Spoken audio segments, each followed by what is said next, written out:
What up, what up, what up? Welcome to Hawks Hoops Live, my weekly NBA show every Tuesday at 8 o'clock on my YouTube. We're going to talk about all things NBA, what happened in the past week, might highlight some games, but we're just going to share my thoughts. Cool thing about this show, the coolest thing about this show, you can watch it live. You can hang out in the chat. You can change the vibe of the show with your comments. But even better, you can call in. Where's it at? There we go. We can call in 609-365-0382. I'm going to leave the phone lines open the whole show today. First week we didn't, but this week we're going to leave the phone lines open. And we're going to get ahead and hop right into it. First topic of the night. Let's start by talking about the Chicago Bulls and how they are just, I think it's really surprising a lot of people. I don't think anyone saw the Bulls being this. Let me rephrase. I think people did see the Bulls being good. I think people are surprised by the 4-0 start. But let's also think about this in some context. First off, let's praise the Bulls. They made some great offseason moves, picked up some people, and are performing well. First 4-0 start since 1996, since Jordan was there. This is the first time Zach LaVine's ever been 4-0 in his career, his NBA career, I should say. First time he's ever won 4 games in a row in his NBA career. This is big. This is big. The Bulls are doing what they should have done because this 4-0, is against subpar teams. It's against the Pistons, the Pelicans, the Pistons again, and then the Raptors, who didn't have Pascal Siakam. Am I trying to downplay their success? Am I trying to downplay how good they've been playing? No. I'm just trying to put it into context. I've seen a lot of people saying, watch out, Bulls, number 1 seed, Bulls all the way, Bulls title contenders. I'm just trying to curb expectations and put some context to things. But let's talk about it a little bit. So the Bulls are playing very, very well. 4-0 this season. The biggest takeaway for me before I get into some of my notes is the fact that the Bulls did beat these teams. The Bulls beat subpar teams. They beat teams that, especially Pistons, Pelicans, maybe Raptors once Siakam gets back, depends. Beat teams who I don't expect to make the playoffs. Beat teams who are probably going to be sub 500. If you're a good team, these are the games you're supposed to win. That's when you're starting out and starting to take that leap into a good team. This is what you're supposed to do. You're supposed to beat the teams who aren't playoff teams. You're supposed to beat the teams, I should say, who aren't good, just flat out. And they're doing that, so I'm happy for them. So let's talk about what's working for the Bulls. Surprisingly, I didn't think it was going to click in this soon. And like I said, it's against subpar teams. But the Bulls defense has looked amazing. It's looked really, really well. They're 6th in the league in defensive rating right now. And it makes sense. They have players who can play defense. I think the combination of Lonzo and Caruso was wonderful defensively. And I think Zach LaVine could grow into a really good defender. He has the frame for it. He has the agility for it. He has the athleticism for it. I don't know if he'll be, an amazing defender, really locking down, really clamping because he's putting so much energy on the offensive side of the court. But I think he could be a good defender. DeRozan's not a terrible defender. I would love to see Vucevic grow into a better defender. Would love to see that. He's currently winning them. He's currently leading them in defensive win shares. It doesn't mean a ton for me personally. If he can grow to be a better rim protector, that would just make them even better. Speaking of Nikola Vucevic, he's struggling right now. And that's also I can commend them for how well they have been playing and the fact that they have beat the teams that they've beat with him struggling because other players are playing so well.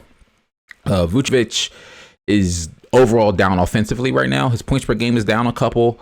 And he's having career low percentages, and his field goal percentage is 39%, 3-point percentage, 29%. I don't think he'll stay there.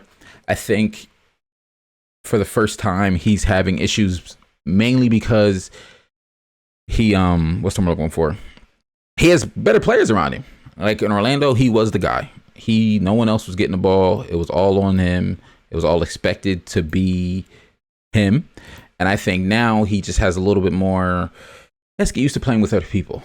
His shot touches are down a little bit. Like his attempts are down. He's just not hitting shots. And I think that'll change. He's not a 39% field goal player. He's not a 21% 3-point shooter. He'll get better. But the Bulls have a rough stretch coming up, and that's why I'm like, this is what we'll see how good they really are. Well, this is where we'll see if how elite they are, if you will. Let's take a look. So the Bulls, like we said, they beat the Pistons, they beat the Pelicans, they beat the Pistons again, they beat the Raptors. But then they come in this really tough stretch, basically leading up through Thanksgiving. They play the Knicks, the Jazz, Celtics, Sixers, Nets, Mavericks, Warriors, Clippers, Lakers. Trailblazers, they're struggling right now, but I think they'll be better by then. The Nuggets, they play a lot of good teams. You see it. They don't start playing bad teams again until the Magic. That's November 26th. How many games they're going to win in this time frame right here, I don't really know, but it's going to be really tough for them. Let's continue on. Let's talk about, I just want to really briefly talk about these rookies. This rookie class, this 2021 rookie class is really entertaining. They're really good to watch. I'm really enjoying watching them. I'll be honest, I don't do a ton of research about rookies coming into the league. I don't watch a ton of college ball. I watch the tournament. That's about the extent of my college ball. I'll read about some draft boards, predictions, things like that around draft time, I should say. But I don't fully invest in learning about every prospect coming into the league. But these guys are good. Like, this is a really, especially like the lottery picks, they're really fun to watch. Davion Mitchell, he's been dubbed off night because if when he plays you're going to have an off night. Jalen Green's been making the Rockets fun to watch. Chris Duarte for the Pacers. I'm really excited for him because I think he has the potential to play for a good team. Like, the Pacers could be a playoff team. He can have impactful minutes and impactful game for a playoff team. So I think that's really promising for him. Scotty Barnes on the Raptors. Evan Mobley on the Cavs. These are just fun guys to watch. That's all I really wanted to say. If you can catch these rookies play, do it. Especially Davion Mitchell. If you want to see your favorite point guard be frustrated for 48 minutes, not 48, but you get what I'm saying. Watch the Kings basketball. Early in the news this week, Steve Nash came out and said that James Harden is now becoming the face of this new free throw rule, the poster boy, if you will, of this new free throw rule, because he's starting off very slow. James Harden is not looking like himself.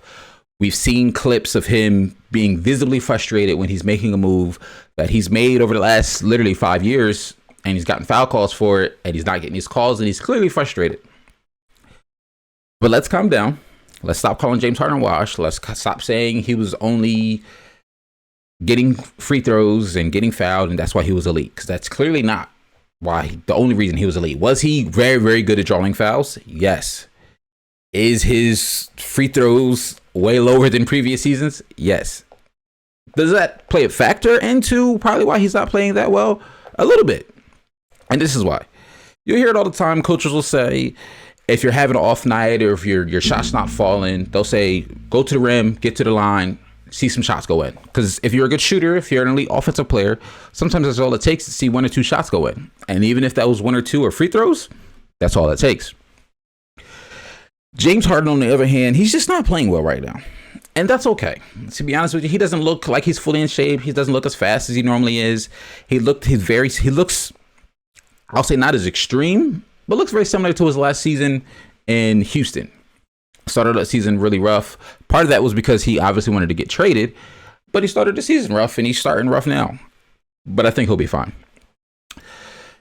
And now a couple of other just thoughts about the new free throw rule. It's the lowest free throw attempts in NBA history so far. Do I think it'll stay that way? No. Once again, small sample size. The name of this show, this episode right now, small sample size. That's the name of today's episode. 19.5 free throws per game teams are taking. The lowest in NBA history. I would say it's affecting players. Not a ton, but very similar to James Harden. I think some players who were used to getting fouls for certain things, they tried it the first couple of games. They didn't get them. I think they'll adjust. I saw Steph Curry lean into a guy a couple of times, didn't get it. I saw Russell Westbrook lean into a guy's on a three-pointer, didn't get it. I already mentioned Harden. Trae Young, I saw do it a little bit. So the guys who already were doing it, especially on the drive, they aren't getting those calls. they're visibly frustrated when they don't get the calls. I've seen even coaches frustrated when the players aren't getting these calls, but I'm happy and I commend the refs. I commend the NBA. I commend Adam Silver for one, making this change and sticking to it.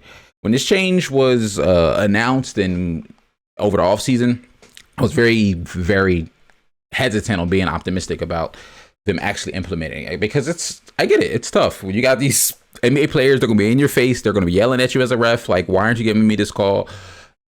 The ability for them to stick to it, I commend them for that.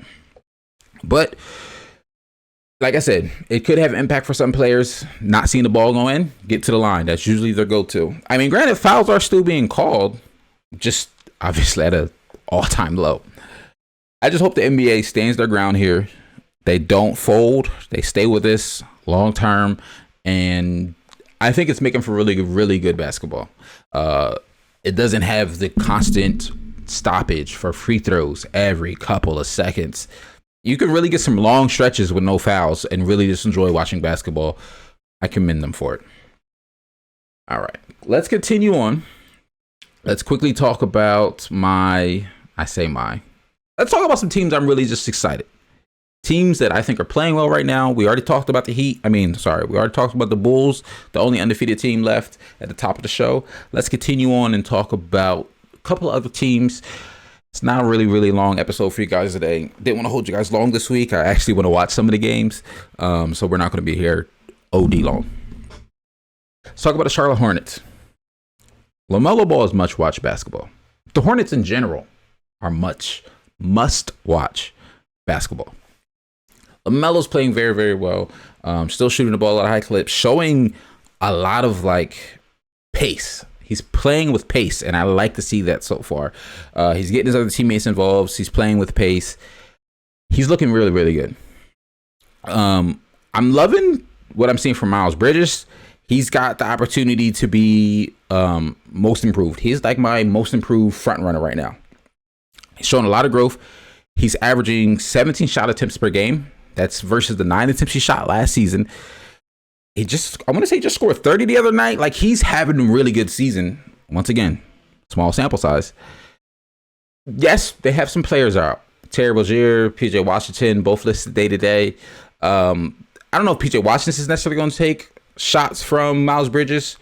Terry Rozier might take a couple shots from when he comes in, but I don't expect his shots to go back down to 9. I think the team has seen what he can do. I think he's seen what he can do. And I think he'll probably, once Rozier and PJ come back, I can see him being around 12 shots a game. But I hope this style of play that he's playing doesn't go away. Is he ISO-ing, binking with the ball? No, not necessarily. He's off cuts, shooting the leather off the ball right now. And he's just playing really, really well. I'm really happy to see that for them. Let's talk about the Miami Heat.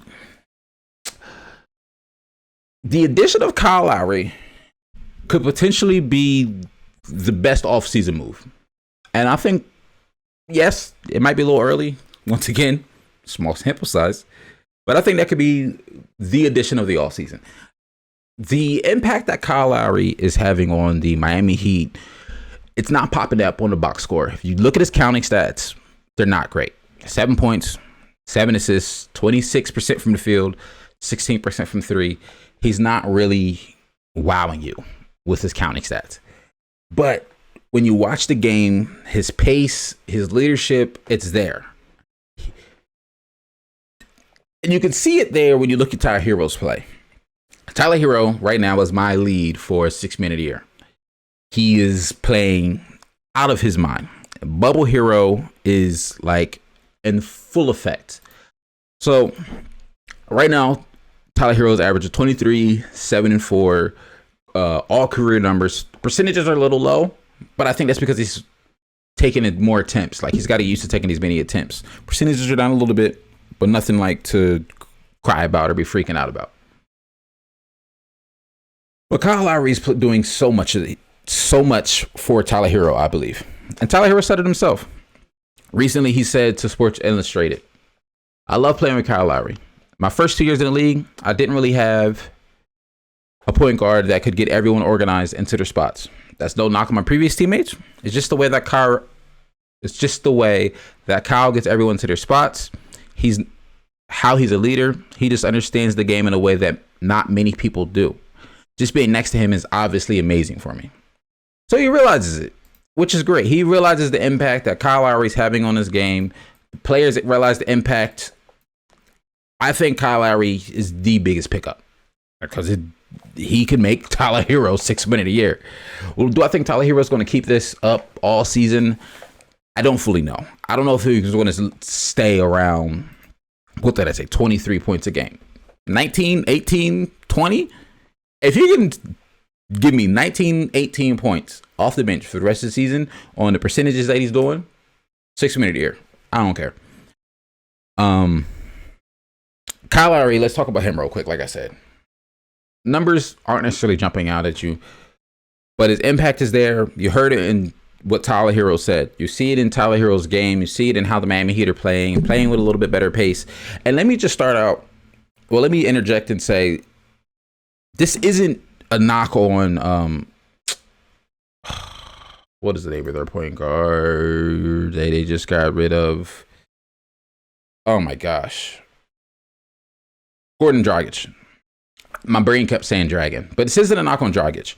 I think Dragic was good in that bubble year because he was a scorer. He scored so much for them.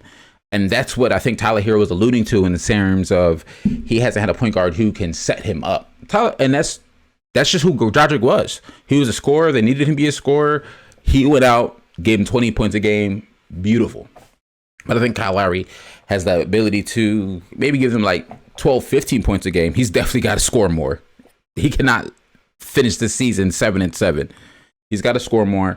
But if he can get around 15 points a game, continue to control the pace, continue to get his players involved, the Heat are deadly, bro. Like the Heat, what are the Heat, like top 4? What do you got? Like, you got the Nets, you got the Bucks. I'm locking them two at 1-2. If the Sixers figure out whatever's going on, I want to lock them at 3, but I don't really know. And then after that, I think the Heat could be 3 or 4. So the Heat, watch out for them. They can really, really be fun this year to watch.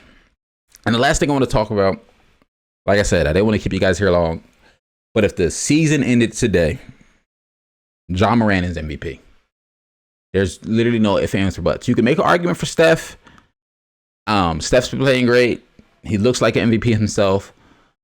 But the storyline of Ja Morant, the growth, this only being his 3rd year, and he's looking like how he's looking now.